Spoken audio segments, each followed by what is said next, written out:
वैसे तो पूरी दुनिया में आपको ऐसे बहुत सारे देश देखने को मिल जाएंगे जो ना इंडिया को बहुत ज़्यादा पसंद करते हैं। वहाँ के लोग भी दोस्तों इंडियंस को काफ़ी ज़्यादा पसंद करते हैं और वहाँ के पॉलिटिकल लीडर्स भी दोस्तों हमेशा इंडिया को सपोर्ट करते हुए नज़र आ जाएंगे। लेकिन किसी भी देश के लिए ये बात बेहद ही ज़्यादा ज़रूरी हो जाती है कि उसकी अच्छी दोस्ती ना सिर्फ दोस्तों दुनिया के अलग अलग देशों के साथ हो, बल्कि उसके लिए ये बात भी बहुत ज़्यादा इंपॉर्टेंट हो जाती है कि उसके पक्के मित्रता वाले देश उसके कॉन्टिनेंट में भी काफ़ी ज़्यादा मौजूद हों। यही वजह है कि आज हम जानने वाले हैं कि आखिर अपने ही कॉन्टिनेंट एशिया के अंदर आपको कौन सी ऐसी कंट्रीज़ देखने को मिल जाएंगी जो अपने देश इंडिया को हमेशा सबसे ज़्यादा सपोर्ट करती हुई नज़र आती हैं। तो चलिए दोस्तों जानते हैं इन देशों के बारे में जो देश इंडिया को एशिया में सबसे ज़्यादा प्यार करते हैं। वीडियो बेहद इंटरेस्टिंग कमाल होने ही वाली है, तो अभी से कोल्ड ड्रिंक पॉपकॉर्न सब कुछ तैयार रखो। Open eye, feel the waves cut through me, hypnotized. Number 8 की अगर यहाँ हम देश की बात करें तो नाम आता है दोस्तों साउथ कोरिया का। एशिया का ये देश भी ना एक समय पर ऐसा हुआ करता था जब ये इंडिया की इतनी सपोर्ट नहीं करता था और इंडिया और साउथ कोरिया के संबंध कोई बहुत ज़्यादा स्ट्रॉन्ग माने नहीं जाते थे। लेकिन पिछले कुछ समय से ना काफ़ी ज़्यादा दोस्तों संबंधों में आज के दिन इजाफा हुआ और इसमें बहुत बड़ा कारण तो आज के दिन सैमसंग को भी माना जा रहा है, क्योंकि इंडियन गवर्नमेंट ने दोस्तों सैमसंग को बिजनेस करने के लिए भी ना काफ़ी ज़्यादा छूट दे रखी है अपने देश इंडिया में। यही तो वजह है कि ये एशियन कंट्री के संबंध हर दिन के साथ आपको इंडिया के साथ बेहतर होते हुए नज़र आ जाएंगे। काफ़ी सारे टेक्नोलॉजी के ऐसे कंसेप्ट हैं, काफ़ी सारे ऐसे प्रोजेक्ट्स हैं जिन पर दोस्तों आज के दिन और इंडिया और साउथ कोरिया आपको एक साथ काम करते हुए नज़र आ जाएंगे। और इंडिया के लिए भी ये कंट्री दोस्तों दोस्ती के लिए बहुत ज़्यादा अहम हो जाती है, क्योंकि ये देश ना टेक्नोलॉजी में बहुत ही ज़्यादा आगे माना जाता है। और आज के दिन इंडिया और साउथ कोरिया की दोस्ती हर दिन के साथ आपको काफ़ी ज़्यादा बढ़ती हुई नज़र आ जाएगी। आगे बढ़ते हुए चर्चा नंबर 7 के देश की करें तो नाम आता है दोस्तों नेपाल का।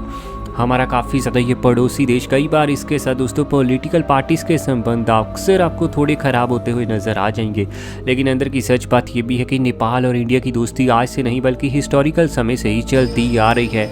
इंडियन और नेपाल लोगों में भी दोस्तों आपको काफ़ी समानताएं देखने को मिलेगी। दोनों के कल्चर में आज के दिन काफ़ी ज़्यादा दोस्तों समानता देखने को मिलेगी। फूड लगभग सेम सा है और आज के दिन दोनों देशों की मित्रता इतनी ज़्यादा बन चुकी है कि अगर किसी इंडियन को दोस्तों नेपाल में जाना होगा तो वो बिना वीज़ा के नेपाल में जा पाएगा, वहाँ काम भी कर सकता है, वहाँ रह भी सकता है। ऐसा ही कुछ नेपाल के लोग भी कर सकते हैं, जब चाहे वो इंडिया आ सकते हैं, इंडिया में रह भी सकते हैं। इसके अलावा दोस्तों नेपाल की अक्सर दोस्तों समय समय पर इंडिया आपको कई तरीके से मदद करता हुआ नज़र आ जाएगा। क्राइसिस में भी इंडिया अक्सर नेपाल की मदद कर देता है, जिसके चलते नेपाल ना इंडिया को आज के दिन काफ़ी ज़्यादा सपोर्ट करता हुआ नज़र आ जाएगा। नंबर 6 की ओर अगर हम बढ़े तो नाम आता है दोस्तों भूटान का। ये तो इंडिया का पक्का मित्र है, आप इसे इंडिया का ना छोटा भाई भी कह सकते हो। और इंडिया इसकी दोस्तों हर समय ना किसी बड़े भाई की तरह आपको मदद करता हुआ नज़र आ जाएगा।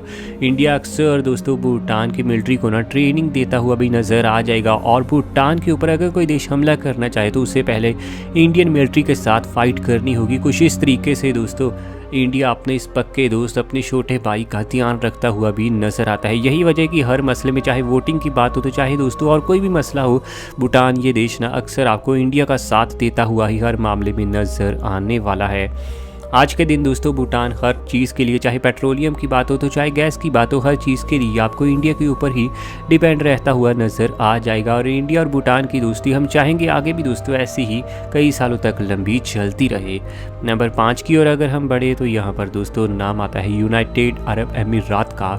यूएई आज के दिन एक बहुत ज़्यादा अमीर देश है। यूएई के साथ इंडिया के संबंध ना पिछले कुछ सालों में बहुत ही ज़्यादा गहरे हुए हैं। स्पेशली कई तरीके की बड़ी स्पोर्ट्स एक्टिविटीज़ जो इंडिया को दोस्तों होस्ट करनी होती हैं, वो कई बार इंडिया ना यूएई में होस्ट करता हुआ नज़र आता है। जैसे कि आईपीएल के कई टूर्नामेंट्स यहाँ कई बार कोविड के चलते इंडिया से शिफ्ट हुए यूएई में। इसके अलावा दोस्तों इंडिया और यूएई आज के दिन बहुत ज़्यादा पक्के मित्र बन चुके हैं और कई तरीके की बड़ी डील्स भी आज के दिन इंडिया और यूएई के बीच आपको होती हुई नज़र आएंगी। इसके अलावा यूएई में आज के दिन जितने भी लोग काम करते हैं उनमें से 60% से भी ज़्यादा बड़ा हिस्सा तो आपको इंडियंस का नज़र आ जाएगा। कुल मिलाकर यूएई भी आज के दिन इंडियंस का ना एक दूसरा घर बन चुका है, जहां पर इंडियंस आज के दिन बहुत मोटी कमाई करते हैं। इंडियंस के संबंध ना यूएई के साथ बहुत ज़्यादा बेटर हैं। इसके अलावा जब चाहे कोई इंडियन दोस्तों बड़े ही ईजी वे से इंडिया से यूएई भी जा सकता है। और शॉपिंग के लिए भी बहुत सारे इंडियंस आपको यूएई जाते हुए नज़र आने वाले हैं। इंडिया और यूएई के संबंध आज के दिन सही में बहुत ज़्यादा स्ट्रॉन्ग हैं। नंबर 4 की ओर दोस्तों अगर यहाँ पर हम बढ़ें तो नाम आता है रशिया का। वैसे आप सब हैरान हुए होंगे कि रशिया वाला एशिया में कहाँ है, लेकिन दोस्तों अंदर की सच बात ये भी है कि रशिया देश बहुत बड़ा हिस्सा है ये एरिया के मामले में, और इसका एक काफ़ी बड़ा हिस्सा आपको एशिया कॉन्टिनेंट पर भी आता हुआ नजर आएगा। और एशिया की जो बहुत ज़्यादा रशिया की दोस्तों जो पॉपुलेशन बसी है ना, वो इसकी एशिया वाले तट के ऊपर ही आपको बसी हुई देखने को मिलेगी। और रशिया एक ऐसा देश है जिससे दोस्तों एशिया का भी हिस्सा माना जाता है और यूरोप का भी इसे एक बहुत बड़ा हिस्सा माना जाता है। हालांकि यहाँ के लोगों की ज़्यादा एथनिसिटी आपको यूरोपियंस के साथ मिलती हुई नज़र आएगी।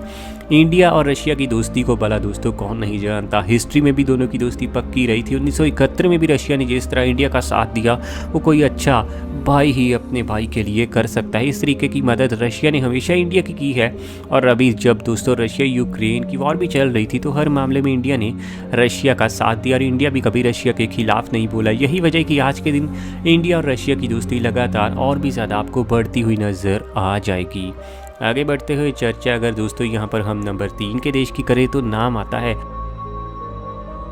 सिंगापुर का। सिंगापुर और इंडिया के संबंध आज से नहीं बल्कि हिस्ट्री के समय से ही बहुत ही अच्छे खासे चलते आ रहे हैं। मदद करने पर जब भी दोस्तों हम मदद मांगते हैं सिंगापुर से किसी भी बड़े कंसेप्ट को लेकर या फिर इंफ्रास्ट्रक्चर को लेकर, तो सिंगापुर अक्सर इंडिया की मदद करता हुआ नजर आ जाएगा। और इंडिया के लिए दोस्तों सिंगापुर जैसे देश की मदद होना बहुत ज़रूरी है। और सिंगापुर के लिए भी ये बहुत बड़ी बात है कि इंडिया जैसी इतनी बड़ी कंट्री जो मिलिट्री में आज की इतनी बड़ी है, वो दोस्तों सिंगापुर की पक्की मित्र बनी हुई है। सिंगापुर की मिलिट्री आपको पता है कमज़ोर है, जिसके चलते इंडिया की दोस्तों इसको अक्सर ज़रूरत पड़ती रहती है।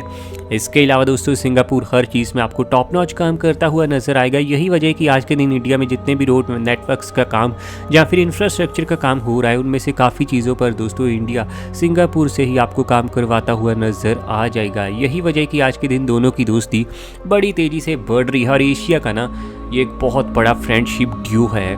नंबर 2 की बात करें तो नाम आता है इजराइल का। इजराइल के साथ पिछले 10 सालों में दोस्ती हमारी बहुत ही ज़्यादा तगड़े लेवल पर बढ़ी है। इजराइल का तो ये भी कहना होता है कि अगर किसी ने इंडिया पर हमला किया ना तो इजराइल पर हमला माना जाएगा। इस लेवल की मित्रता निभाता है इजराइल देश। अक्सर दोस्तों हमारे साथ किसी भी दोस्तों जगह वोटिंग करनी हो, कभी भी इजराइल आपको इंडिया के खिलाफ वोटिंग करता हुआ नज़र नहीं आएगा। और इंडिया भी कभी इजराइल के साथ इजराइल के खिलाफ आपको वोटिंग करता हुआ नज़र आने नहीं वाला। यही वजह है कि आज के दिन दोनों ही एशियन कंट्रीज़ की दोस्ती बहुत आगे बढ़ चुकी है और दोनों ये पक्के मित्र हैं। नंबर 1 की ओर बढ़े तो नाम आता है यहाँ पर जापान का। एशिया के दोस्तों इस देश के साथ इंडिया की दोस्ती आज से नहीं बल्कि 100 साल पहले से जुड़ी हुई है। जब इंडिया आज़ाद भी नहीं हुआ था ना, तब भी दोस्तों सुभाष चंद्र बोस की आज़ाद हिंद फौज को ना पूरी सपोर्ट दी थी जापानियों ने। आज भी जापान के साथ अपनी दोस्ती बड़ी पक्की है। इंफ्रास्ट्रक्चर में बहुत मदद जापानी दोस्तों हमारी कर रहा है। जहाँ तक कि इंडिया में पहली आने वाली जो बुलेट ट्रेन है ना, वो भी जापान ही बना रहा है। इंडिया और जापान दोस्तों हमेशा भाई भाई माने गए हैं। हिंदू और जापानी हमेशा भाई भाई माना गया है। सिख और जापानी भी हमेशा भाई भाई माने गए हैं। इस लेवल की दोस्ती है दोस्तों आज के दिन जापान देश के साथ अपने इंडिया की। यही वजह है कि जब भी दोस्तों पूरी दुनिया में इंडिया के सबसे पक्के दोस्त की बात आती है ना, तो जापान का नाम उसमें आपको सबसे पहले नंबर पर नज़र आता है। और एशिया की तो ये बहुत ज़्यादा पक्की दो मित्र मानी जाती हैं। वीडियो के बारे में आपका क्या कहना है नीचे कमेंट में बताइए। और ऐसी वीडियोस हमें आपके लिए डेली लानी है। चैनल आपका अपना है रॉक फैक्ट, अभी सब्सक्राइब कीजिए।